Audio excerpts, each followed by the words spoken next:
Sara, então, assim, primeiramente, muito obrigado pela disponibilidade. Eu acho que é muito importante a gente conversar sobre os problemas que acontecem, até para a gente conseguir mostrar para as pessoas, né, a forma como muitas vezes nós somos tratados, ou até, melhor, né, destratados quando a gente vai viajar. E me conta um pouquinho, então, assim, eu acho que seria uma parte legal dessa nossa conversa, me contar um pouquinho de você, assim, com o que você trabalha, seu dia a dia, como é que é a vida com a prótese, como é que é viajar para você com prótese. Olha, Rodrigo, viajar com a prótese é interessante porque eu sempre tenho esse problema da mala.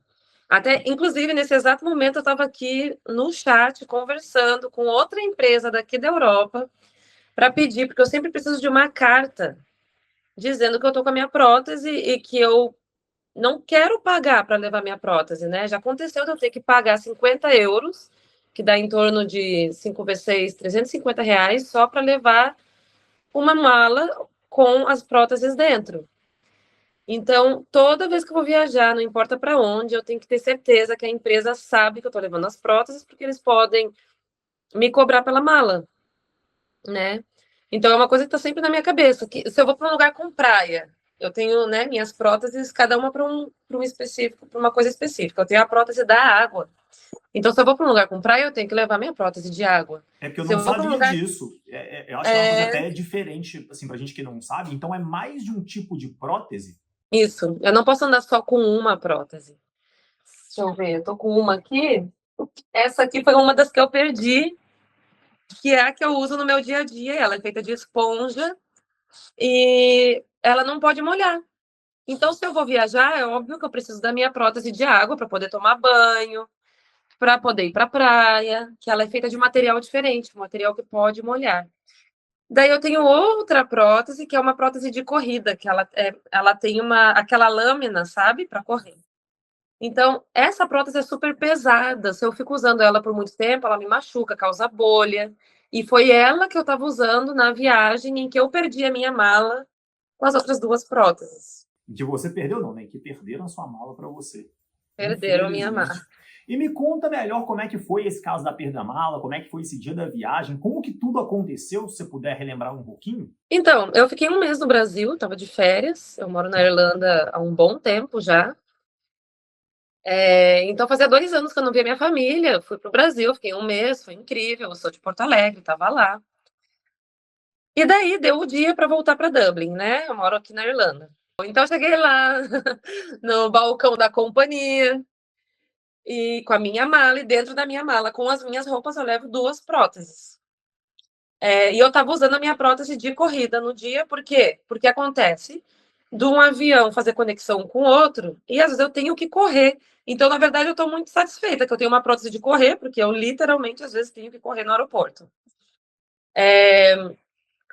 Então, eu deixei a minha prótese do dia a dia, que é essa mais levinha, dentro da mala, e a de água também, junto com as minhas roupas. O máximo que eu posso levar na mala é 23 quilos, que eu paguei por essa mala, eu paguei R$ 600 a mais só para levar essa mala, de 23 quilos.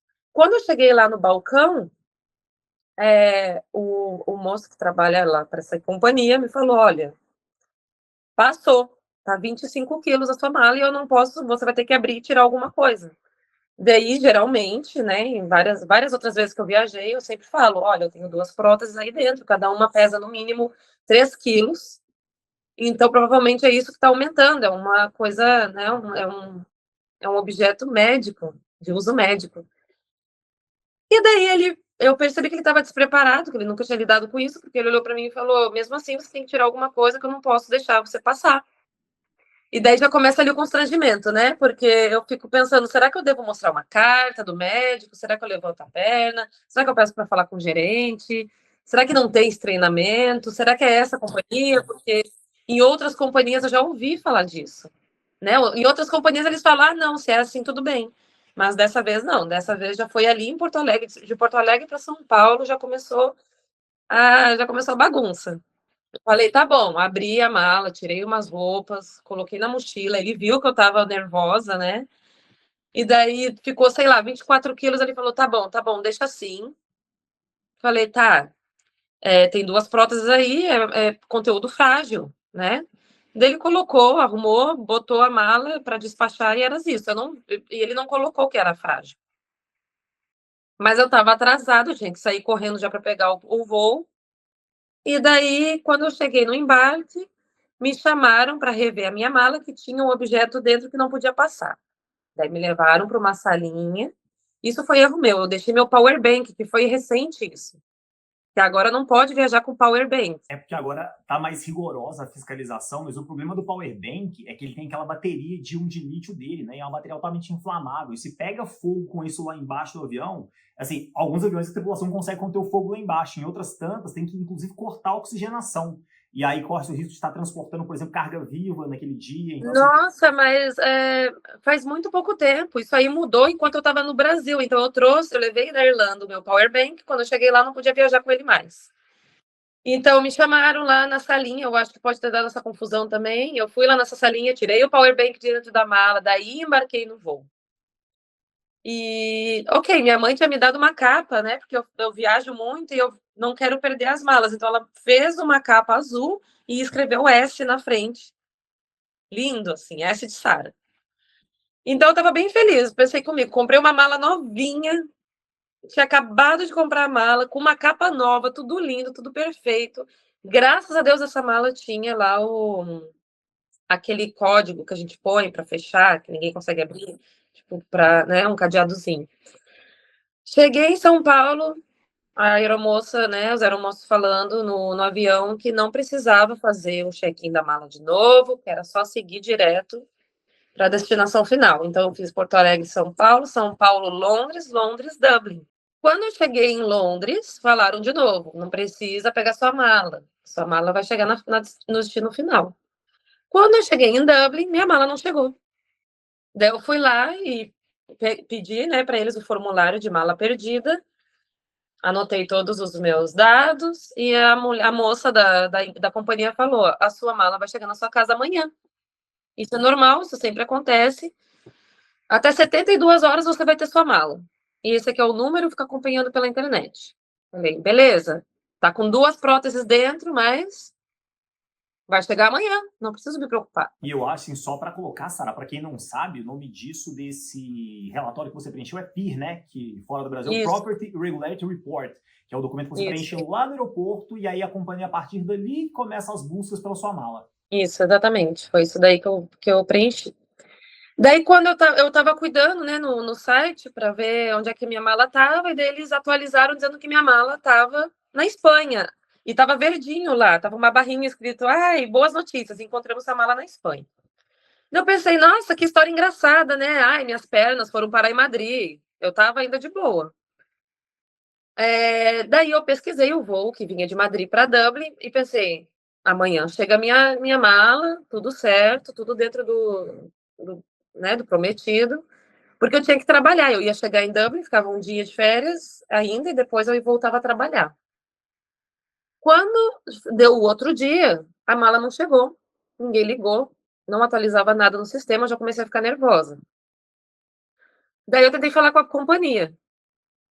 Daí começou. Ah, porque essa não é a nossa responsabilidade, tem que fazer um formulário aqui, tem que entrar no site, tem que mandar e-mail, tem que ligar para tal número, só existe um número que pode ligar. Daí eu ligava para o número dava ocupado. Eu mandava e-mail, eles demoravam 2 dias para me responder. Eu entrava no chat, eles falavam que não era com eles, que era com um número. Eu fiquei, meu Deus do céu, perdendo minha mala. Quando finalmente alguém me respondeu no chat, foi para me dizer que, na verdade, a mala não estava em Madrid, que a mala nunca tinha saído de São Paulo e que eles não entendiam por que tinham colocado no sistema que a mala estava em Madrid. Daí foram lá, ainda bem que eu tenho os prints de tudo, né? Porque eu estudei direito também, então no caminho eu fui só para garantir, eu fui tirando print de tudo. Falei, tá, minha mala, de repente, lá no sistema do site estava escrito, não encontramos sua reserva.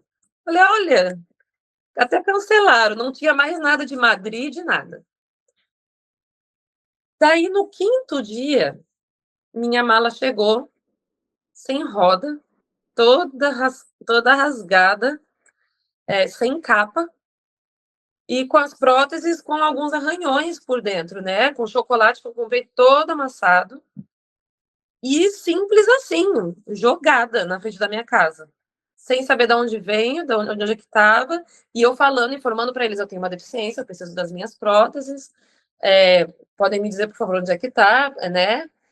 Eu esperava um mínimo de cuidado, assim, porque não tinha um telefone funcionando, não tinha um chat funcionando, e a passagem é muito cara, foi 700 euros só para voltar de Dublin, de Porto Alegre para Dublin. Então, uma passagem internacional, quem viaja sabe que é pelo menos 7 mil reais. E em algum momento, Sara, você sentiu que eles te deram um tratamento diferenciado por você ser, né, uma portadora de necessidades especiais, por tudo que você demandou? Em algum momento você sentiu, do lado de lá, né, seja de funcionário, de qualquer outra pessoa, algum auxílio a mais, algum suporte a mais? Não, nada. Nada. Na verdade, eu senti que ninguém sabia o que estava acontecendo ou como lidar comigo, né? Que eu estava incomodando, na verdade. Putz, e agora? O que a gente faz? Porque eu contatei as 3 empresas, porque eu viajei com 2 empresas e eu comprei a passagem de uma terceira. E as 3 ficaram empurrando o caso uma para outra. E daí eu até tive uma conversa, assim, esses dias eu entrei no chat e falei, olha, onde que eu posso botar, assim, quando eu for comprar uma passagem, onde é que eu coloco lá que eu uso uma prótese? Como que eu informo vocês que na minha mala tem uma prótese? Daí, de novo, foi uma conversa de 1 hora que eu fiquei esperando a resposta, porque eu queria saber o que eles iam me responder, né? Ah, porque tem um formulário aqui no site que você entra, e daí você tem que fazer um request, tem que fazer um pedido dizendo que tem uma prótese. Escondido, eu falei, olha, tá escondido, como é que eu vou saber que existe isso no site de vocês? Onde é que tá? Ah, e obrigada pelo feedback, a gente agradece, eu vou passar isso para as pessoas responsáveis. Eu chego a rir porque Para não chorar. a gente não vê pessoas com deficiência viajando por algum motivo, né? Isso porque a própria companhia, Sara, ela é obrigada a prestar qualquer tipo de assistência para qualquer portador de necessidade de assistência especial. Qualquer pessoa que precise desse auxílio deveria facilmente encontrar esse campo, até que eu dei interesse da própria companhia para ela se programar. Falar assim, poxa, tudo bem, a Sara vai despachar uma mala, mas ela tem, além do peso da mala, mais o peso de X quilos das próteses que ela vai levar na mala. E a gente, por óbvio, não vai contar isso, porque assim seria um tratamento completamente desigual se a gente fizesse com ela. Então, assim, eu acho que as próprias companhias não se ajudam nesse ponto, ou seja, não ajuda o passageiro, não ajuda o funcionário, porque eu acho que falta treinamento, isso aí é uma coisa geral, e assim, eu acho que elas não se ajudam. Acaba que é um cenário que é triste para quem passa por isso. E não se fala disso, né? Mas eu fui pesquisar, eu coloquei na internet, pesquisei leis, pesquisei alguma coisa que me protegesse, porque eu já percebi, tem alguns aviões, quando você entra, tá lá em cima, tipo, o símbolo do cadeirante, né? Sei lá, pelo menos uns 4 corredores tem o símbolo do cadeirante. Quando eu vou comprar as minhas passagens, não existe essa possibilidade de eu ter mais espaço por causa das minhas pernas, da minha prótese. Que quando eu viajo, eu tiro a prótese. Porque machuca. Eu não vou ficar 12 horas no avião usando a mesma prótese. Quando eu viajo de ônibus, de trem, eu sempre tiro a prótese. Então, no avião não é diferente. Só que eu compro a passagem econômica, eu fico ali com mais 2 pessoas. Às vezes eu me sinto constrangida, porque a pessoa não me conhece, eu tô tirando minha perna, e daí, eu fico sempre, meu Deus, a pessoa vai ver que eu tô tirando a perna, né? É um constrangimento. E daí, para ir no banheiro, põe a perna. Então, não tem lugar, tem lugar para cadeirante, não tem lugar para amputados. Não tem um lugar, tipo assim, não tá a opção, você tem alguma deficiência, você precisa de um lugar com mais espaço, né? E quando eu já perguntei para comissários de bordo, eu falei, por que tem esse símbolo aqui? Porque eu sou uma pessoa que depois que eu aprendi a falar inglês, eu comecei a incomodar muito mais, né? Eu falei, por que tem esse símbolo aqui? Eu posso pegar e ficar nesse lugar? Que às vezes eu até prefiro viajar de shorts, que daí eu me incomodo menos. É porque para eles aquele lugar ali é só porque é mais fácil de manusear a cadeira de roda. Então, se tem alguma pessoa, um cadeirante, e que não tem outra forma de locomoção, aquela pessoa, a cadeira, como ela é muito difícil de entrar e virar lá para o fundo, eles têm a preferência de deixar o cadeirante naquela primeira fileira. Mas, além do cadeirante, existem tantas outras deficiências que limitam o movimento do corpo das pessoas, então é muito limitador, né? Muito limitante isso, porque parece que para ser uma pessoa com deficiência é só cadeirante. E daí eu chego lá com a minha prótese perguntando, tem lugar para mim? Posso entrar com a minha mala? Ninguém sabe o que fazer.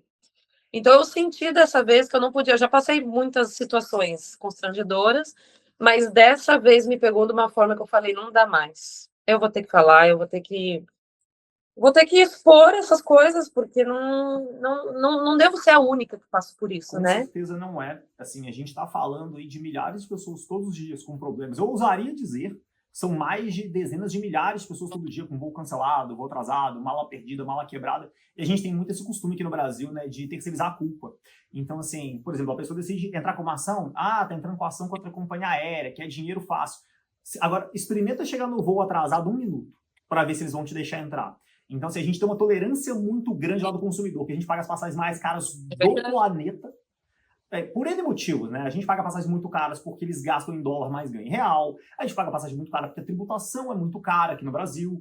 Mas, ainda assim, a gente paga passagens muito caras e aceita qualquer serviço. A gente tem essa mania de abaixar a cabeça muitas vezes. Pra você ter uma ideia, Sara, das pessoas que sofrem problemas anualmente, uma média de 5% processa. Aí na Europa, ainda tem uma coisa legal, que é a resolução 261 da União Europeia, não sei se você conhece. A União Europeia tem uma resolução que, em caso de atraso, cancelamento, ela te tem uma multa tarifada. Então, por exemplo, o seu voo atrasou e a distância dele era X, você tem direito a $250. Se a distância é maior, são $400. Sabe quantas pessoas acionam isso aí na Europa quando tem problema? Mais de 40% das pessoas. Aqui no Brasil, 5% do processo. E aí fica aquele discurso, né? Processo encarece passagem. Eu fiz essa conta no passado. Sabe quanto cada passagem fica mais cara após o processo? Pegando todos os passageiros que viajaram num ano, dividido, né, pelo valor que as companhias gastam com o processo em um ano. R$10.